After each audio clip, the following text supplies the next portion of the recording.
Hi, I'm Drew Wilson from FreezeNet. Now lately I've been noticing that there has been some debate over whether or not Bill C-11 actually regulates user-generated content or not. And this has been noticed throughout some of the hearings, which I have been following pretty closely lately.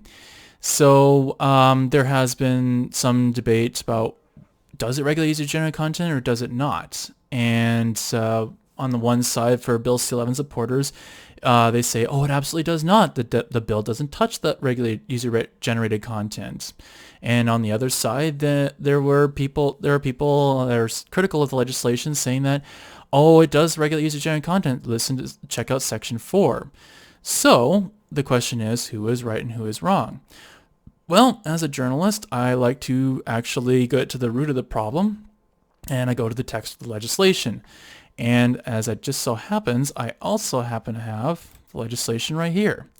So this is Section 4 of Bill C-11. And as you can see, it is rather complex. There's some stuff going along with it, but I think a good place to start, of course, is Section 4.11. And of course, there's a lot of history with this too, but I'll read out the actual section first.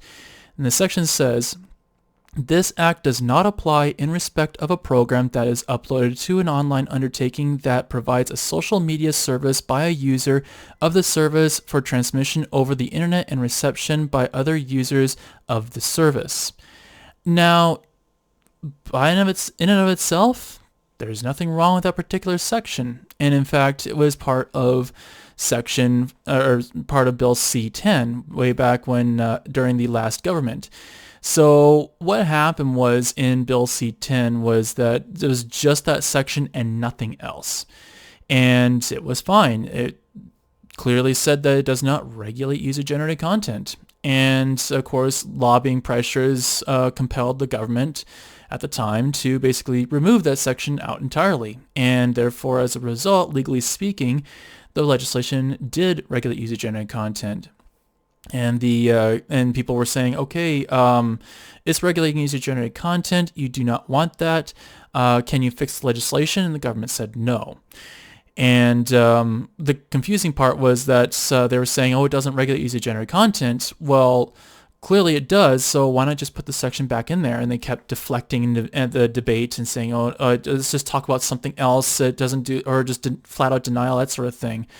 So that's what basically happened, and how we kind of got to this point, because we basically had a election, and the bill died on the order paper, and it was brought back to what we all know now as Bill C-11. So Bill C-11 came back, and the government said, hey, we brought back Section 4.1 just like you said, therefore there is no problem with the legislation, it doesn't regulate user-generated content. Yeah, they did bring back Section 4.1, and as per the text of the bill, it had all this stuff below. So yeah, they did, but they added a whole bunch of other stuff that basically brings it back in. So how does it bring back the user-generated content back into the bill? Well, Section 4.1 is basically an exception, and I'll try and go through this as best I can here in plain terms, because this is a very confusing bill in this section. So basically 4.1 is an exception. It means that user-generated content is out. However, there is Section 4.12, which was added, and it basically says that user-generated content is back in. So you have the exception here, and then you have the exception to the exception here, so it brings it back in. So yeah, as Michael Geist has pointed out, this is an exception to the exception, or a legal pretzel, or I think Senator Paula Simons at one point said that this is also a quagmire of a piece of legislation in this regard. So whatever you want to call it, that's what it does essentially, is it brings it back in. So what does subsection 2 say? Despite subsection 1, this act applies in respect of a program that is uploaded as described in that subsection if the program, A, is uploaded to the social media service by the provider of the service or the provider's affiliate or by the agent or mandatory of either of them, or B, is prescribed by regulations made under Section 4.2. So Section 4.1, user-generated content out. Section 4.12, user-generated content in. So it's confusing, but that's generally what it does. So there is some parts of the text here. It doesn't really add anything, so we're just kind of skipping that and going to section 4.2, section 1, or subsection 1. And this is where things kind of start getting problematic for user-generated content. And the text of the bill says, for the purpose of paragraph 4.12b, the Commission, and by the Commission, this legislation means the CRTC. It's in the definition section if you want clarification on that. Anyway, the Commission may make regulations prescribing programs in respect of which this act applies, in a manner that is consistent with freedom of expression. So this part here, in a manner that is consistent with freedom of expression, this is actually a relatively new part. It is part of the third version of Bill C-11, and it was, I think, tacked on by an NDP amendment. I'm not 100% sure on that, but it was tacked on regardless. And a lot of Bill C-11 supporters basically turned around and said, see, it's consistent with freedom of expression, therefore it is not regulating user-generated content. But the problem is that really is actually legally meaningless. Of course the bill is going to have to express or respect freedom of expression. And as Krishna Murphy of CIPIC had pointed out, it does no work. And a lot of experts actually agree with this, that this is legally meaningless. So like, well, whose freedom of expression are we respecting? What is consistent with who or what or where or when? It really doesn't really say anything. It's vague and it doesn't actually mean anything. So if people say, well, that's the amendment that is respecting freedom of expression, well, I'm sorry, but that is actually legally meaningless. I'm sorry about that. So with that out of the way, we also have subparagraph 2, and this is where things get really legally gnarly here with respect to user-generated content.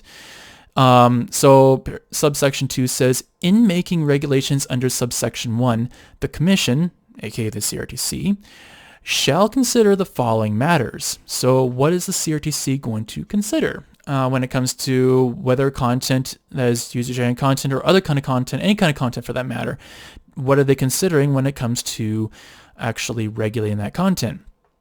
A, the extent to which a program uploaded to an online undertaking that provides a social media service directly or indirectly generates revenues. And directly or indirectly generates revenues is one of the biggest problematic parts of the legislation right there. And the more you know about how user-generated content is produced and how the system works, the more you realize that literally everything falls into that category. So for instance, you have people who are monetizing their content and they have advertising, they take a cut of that, therefore it is directly generating revenue. And that is obvious. That is a very obvious effect of that. So if you generate revenue, then you are falling into that category.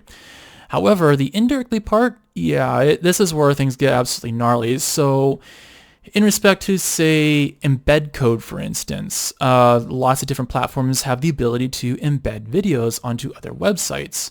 And for me in particular, I actually post my videos onto my own website, freezenet.ca. And on that website, I also have ads as well. So in that respect, every single video that I have uploaded, because I've embedded on my own website, indirectly generates revenues. And even if it means I'm posting a link, it doesn't really matter. It's it's basically indirectly. And another thing too that I think some people don't realize is things like Content ID, which YouTube has. Now, Content ID is basically a system where it detects whether copyrighted work is part of a video or not. And this has been really problematic for years and years now because it doesn't really respect fair use, or as Canada would call it, fair dealing. I'll set that whole debate aside because I only have so much time here. But the thing is, if I'm playing, say, a video game and it happens to have licensed music associated with it, which has happened to me already, then Content ID can look up like a particular song that happened to be playing during the video game footage and say, okay, this is copyrighted music. It doesn't matter the context. So what does the rights holder want? And the rights holders want to basically put ads on that video. And as a result, it is directly generating revenue. However, that revenue is going to a rights holder, and you are getting the regulation. So the fruits of your labor is going to the rights holder. You are getting the regulation afterwards anyway. And another thing to kind of keep in mind is that anything can be indirectly generating revenue. Like maybe the platform itself has posted ads like kind of off the side that could make it qualify for being regulated. And another thing too is third-party services. So for instance, third-party service could add functionality that otherwise doesn't exist on a platform. An example of this is a service known as Listen on Repeat, and that basically allows you to repeat YouTube videos over and over again without having to click on anything. Well, the problem is they also have ads applied to their website, and therefore you're going to get regulated whether you know it or not because of that. And it would basically fall under indirectly generates revenues. So you may be regulated and not even know it. So there's other aspects to it, but the short of it is everything falls into that. But another thing too that I wanted to bring up kind of towards the end here is 2C, and it's basically overkill in explaining why everything is regulated here, but it basically shores up any kind of doubt. And it's C, the fact that such a program has been assigned a unique identifier under an international standards system. So what does this mean as per the legislation?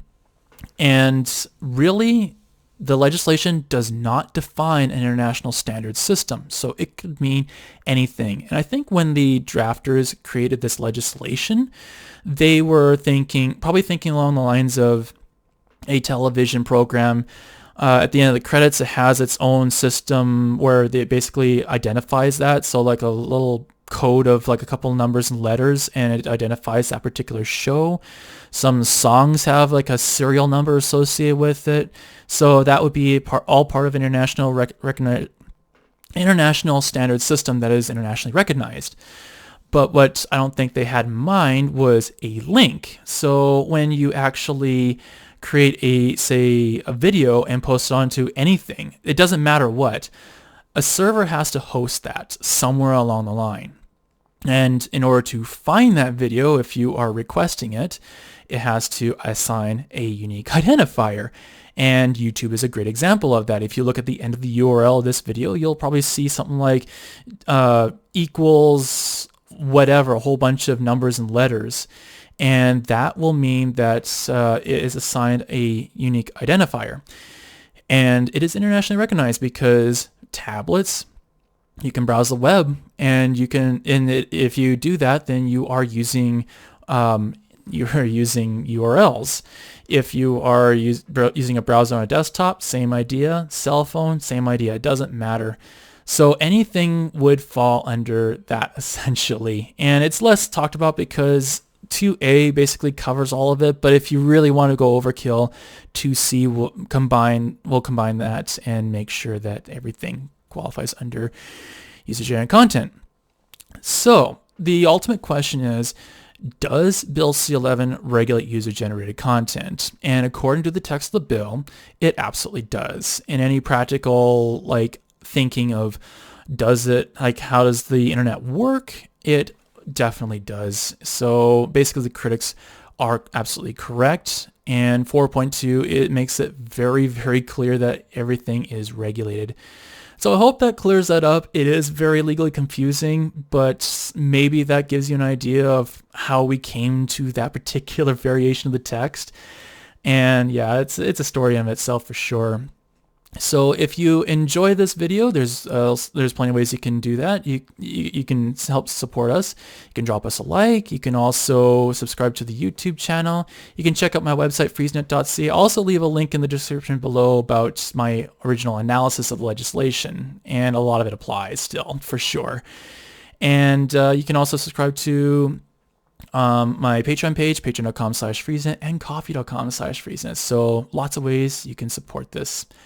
So I guess that is all for now, and until next time, keep it cool.